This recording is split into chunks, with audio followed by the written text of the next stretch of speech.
Hello viewers, welcome to Sectari TV. This afternoon we have a very important information for you. And to help us deliver this information is the Apostolic Administrator of the Diocese of Sekendita Prade. He's also the Archbishop of the Archdiocese of Accra, in the person of Most Reverend John Bonaventure Kofi. Your Grace, you are welcome. Thank you so much, Father. Your Grace, the people of Sekendita Prade, following the announcement by the President on Sunday, 31st May, that he has eased restrictions as far as public gatherings are concerned, are itching to know, are they going to church come Sunday? Okay, thanks for the question you have just put before me. You know, the President kindly came out last Sunday and announced to everyone in the country the progressive and systematic phased easing of the restrictions he had imposed earlier. Now, this progressive, systematic, phased out easing comes with concerns and responsibilities. And so you also mentioned that those who are desirous, churches who are desirous to open, should meet these conditions. And so we have to look at the conditions before you can say we are ready to open our church on the 7th of June, as he indicated for Christians. So we have to sit down and then reflect on whether we are ready or not. And that is very important. Of course, the question of fumigation came up, disinfection also came up, and of course other things, having the the digital thermometer is also another thing that normally parishes will not use. But now you are supposed to get this before you open your church, and of course other items that probably are easier and cheaper to get. So in consultation with my College of Consultants, we have come out with a decision that on the 21st of this month, June, Okay. Parishes, churches should open to the public for public worship. Okay. 21st is about 2 weeks from here. Okay. At the same time, since it's a requirement to get to a church or places of worship, other places of worship fumigated, we have mentioned that fumigation of these places of worship, churches or not, parish halls or whatever, you are going to, as a pastor, you are going to apply for church service. These places should also be fumigated by the 19th of June. Okay. Leaving 2 days for the place to kind of get ready, because people cannot just enter into the church that very day or a day after the fumigation. It should be, we are required to give 2 days grace. Okay. So that's what is happening. 19th, by the 19th, every pastor should make sure that he has the places he's going to use for worship are fumigated and of course disinfected, and then on the 21st, now that church members will be ready, the faithful will be ready to come for Mass. So that is basically where we are. Okay. Of course, the second thing is this. I know, as you mentioned, the faithful are itching to hear something, but when an announcement like that comes out, it takes some time to kind of reflect, to understand exactly what's going on, and also to reflect on what line you're going to take. So I'm glad that I'm around here, and then I've been able to meet my consultants, and then we have agreed on the basics that are needful, and then we're going to communicate that to the faithful of the diocese soon. Okay. So in fact, this is the first place coming out of the meeting. Telling you. Yes, my next question is this. Now, officially, the diocese is beginning public worship on 21st. if in our parish as a pastor, as a PPC member, we are able to begin on the 21st, what is the way forward for us? I didn't hear whether you said you are unable or able. We are unable. Okay. Unable, yeah. There are two sides to it.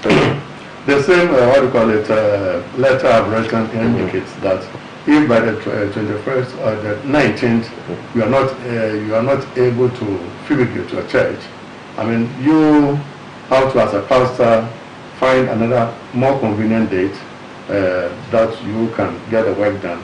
But all these things, you're also saying that let the pastors work together with the parish councillors, parish pastoral council. Let them feel responsible for things like this, you know. Because sometimes we as pastors, we take on some responsibilities that really do not belong to us. Okay. It's an occasion for us to let our lay people be on the front pew in managing things like this, you know, to get them to see what they can do, and in order to get a place ready. It's a self-grace for them, getting involved, participating in the life of the church. And so, of course, the letter makes reference to it. Let the parish priest must take decisions of this sort in collaboration or consultation with the parish pastoral council. Okay. Yeah. Now, if a church is ready before the 19th, it's also possible that some churches, they are ready. Yeah. So we cannot stop them from coming together. Yeah. That's another. Yeah. So if they are ready and they feel that everything is in place for worship, why not? Okay. They can come. They can start going to church. Okay. But officially, to kind of bring those who do not have the capacity to bring them along, we have set this date. Okay. 21st. Okay. As the official date. Okay. If a parish is ready and they think they can do it, why not? Okay. They can start even earlier. Okay. But let us not forget the outstations also. Because sometimes you think only the main station, and then we forget the many outstations that are there. Okay. But if one outstation is not yet fumigated, that doesn't mean the rest should stop waiting for the last one to get fumigated before they start going to church. So that's a flexibility that we all must bring into managing the situation. Okay. So Bruce, another problem is the issue of numbers. The directive said 100 people should be allowed at a particular service, not lasting more than 1 hour. Now, a parish, for instance, may have a parish hall.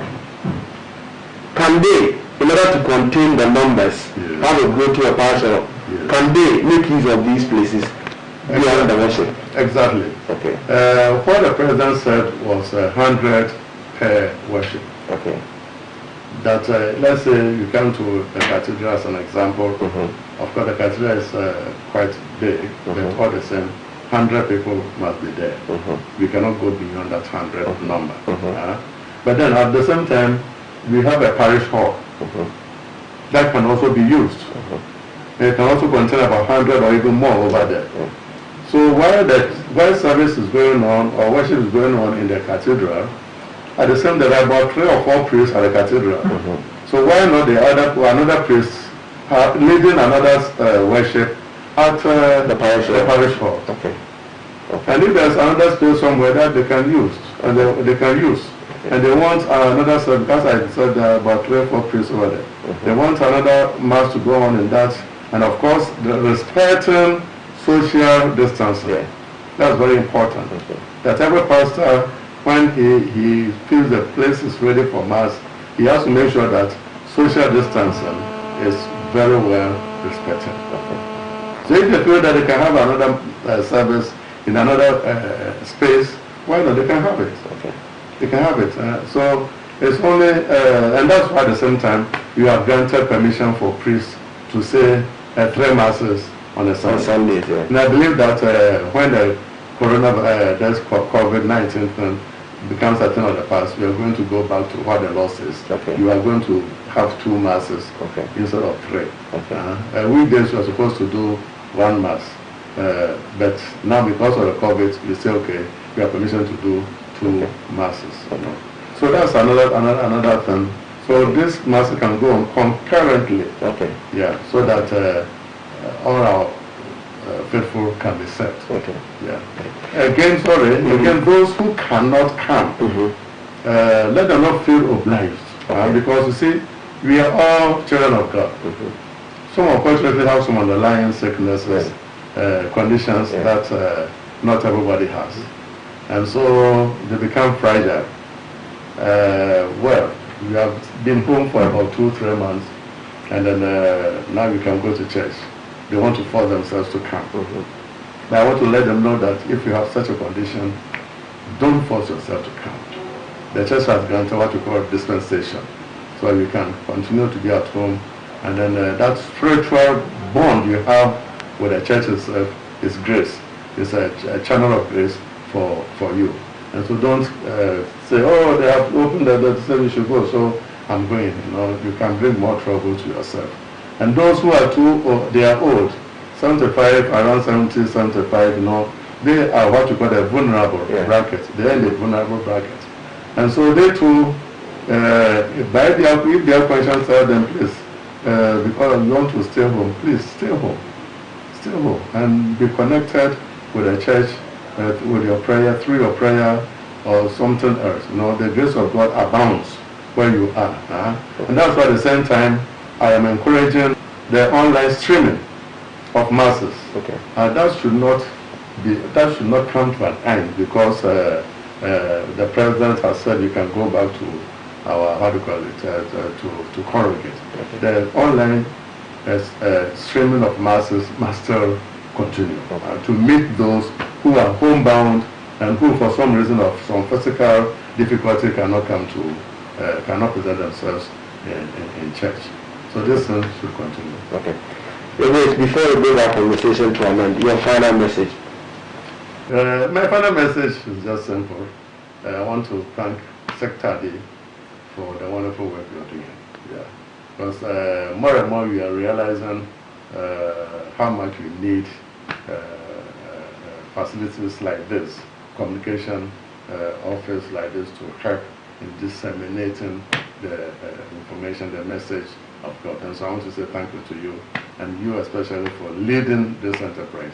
God brought you here at the right time. You may not appreciate that, but it is God who has done that, to come and then set this office up to help the whole diocese of St. Sakrade in this very difficult time. So we thank God, we thank you, we thank God, and we thank your co-workers who are working with you to get all these messages out to our people. So that's one thing. My second message is targeted to all of you. Why? Because of the difficulty you are living at the moment. Whatever is going, one principle we work with as church, whatever decisions we are taking as church, leaders of the church, the human person is very important. The safety of the human person is primary in whatever decision we are taking. And so, I want to encourage, at the same time urge parish priests to keep this principle in mind. In this very difficult situation, whatever decision we are taking, the life, the safety, the well-being of the human person we are serving is primary. That should override any other consideration. And this is really the time to look at it and see what I'm going to decide. Is it going to help my parishioners? Is it going to put my parishioners at risk or in difficulty, and then go for life? The Bible says, I put before you life or death. Choose one. You choose life, and then you live. And so that's what I want to say to my priests. Secondly, to all of us, priests and of course laity, anyone who is listening, they have told us the protocols of safety, what you call the safety protocols in this very difficult time, like wearing the mask, the nose mask, or face mask, whatever name we give to it, but you know what I'm talking about. This thing I'm wearing here, we have to take it seriously. We have to take it because they tell us that experts, health personnel tell us that, look, the droplets come more when we are speaking. you wouldn't intend it, but they could fall out. So if you already infected, speaking, you can easily infect another person. So do not go without the nose mask.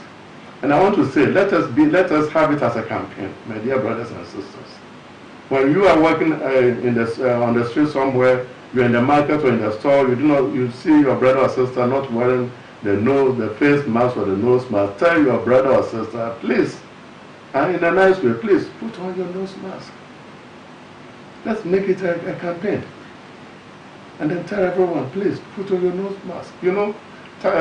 This place, Western region now, is the third. Yeah. Accra, Kumasi, and of course, this place.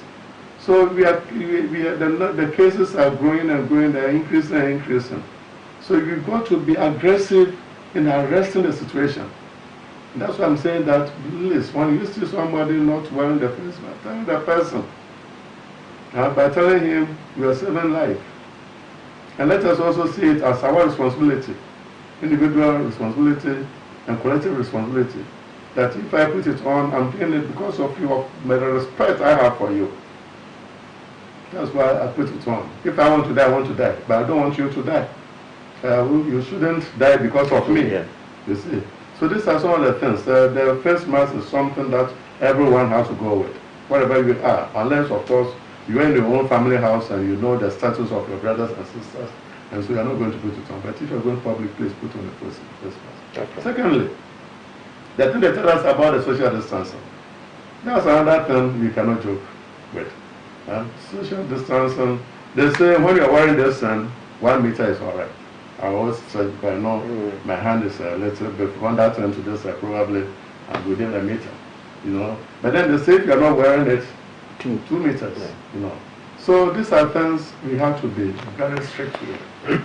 You have to be very strict with, and let people know that this is what we have to do to help mitigate the spread of this COVID-19.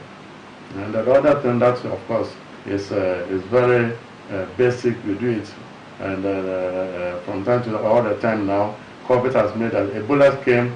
We're asked to wash our hands. We're washing their hands, and of course, this has come, and it's even more serious. Wash your hands with soap, with running water. Wash your hands with running water and soap, and this and that. It's another very important thing. In fact, yesterday we had a meeting in Accra, and the advisor to the president on this COVID thing was saying that, look, now even all those diseases that were kind of contracted because of this small unhygienic situation, because of washing of the hands, they are no longer, you see. Cholera and whatever, you see, they have minimized. So the washing of hands is very important. Now, I remember one day seeing somebody who was working, and then he wanted to, there was a flame, he wanted to get the flame out. And when the flame came out, he didn't really force, he had to use his hand and then kind of, and afterwards, that was it. Imagine you go and meet somebody and then you have to shake hands with the person. You know what is carrying to the person? It's unintended, but he's carrying something to the person. You see? And so the washing of hands is very, very important. So my brothers and sisters, listen to me. I want to mention this to you.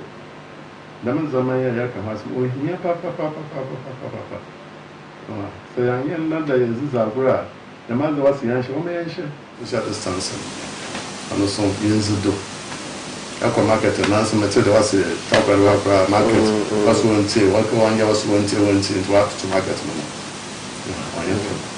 This year, I reckon Ghana have cases were about Senator also was Oracle. The same and Bernie in Brand was out in Zuda was our son because of Bernie. It's Mamba Kanye there. A dualism, Nickerson, one bomb day. Ma union who there, Yarbe Oyazan. Yarbe as union who's on Oyazan. They're playing 2 million. To be an Yanazi. Hey, as I was in house with Liza, or man the weather, what to do with us. Yeah, yes, that's it. Friends, you heard it from the Apostolic Administrator and the Archbishop of Accra, Most Reverend John Bonaventure Kofi. Whatever you are doing in this period, the safety of the human person is our core mandate. For this reason, officially, the Paradise of Secretariat Accra will open for public worship on the 21st of June 2020. Those who are desirous of opening on this day must make sure that their parishes are fumigated by the 19th of June 2020. However, for those who are unable to do so, the parish priest and the PPC must decide on an appropriate date. Any parish that is also ready and has fumigated the place can also open whenever they are ready. And somehow, you know, so for Pompin, Amayata, Senede. Bibia, and the moon are being with Maya, young Johnny Pa, no coho, many years ago. The Ninty, Yanada is to see. You don't bay, near Sasha, so the Musuma will mean without to do with the no call. Now, Aunt Sanan, you fumigate now, you see, and the chapel down at the Iron Summon, was swimming without to do dark on. And son of the mother auto was soon out to the local abba. See you to me, I now put you there. Soften our soul pay for once nasty. No one shall die to me the review to me bear son or so, Zama ye married her. Walk all the catcher hands today. Can now honor when dinner beauty, upon dinner beauty into some bass or so. Memory in Zion hole. No come from a hand there. Sector Now, Paris Association, Mokodani, streaming mass online until no more Nassau, Yansha Masson. Means new beer, or won't be a so, you bring out the moons in any be. Look at the minister, every woman I say, a solar minister, the may marry.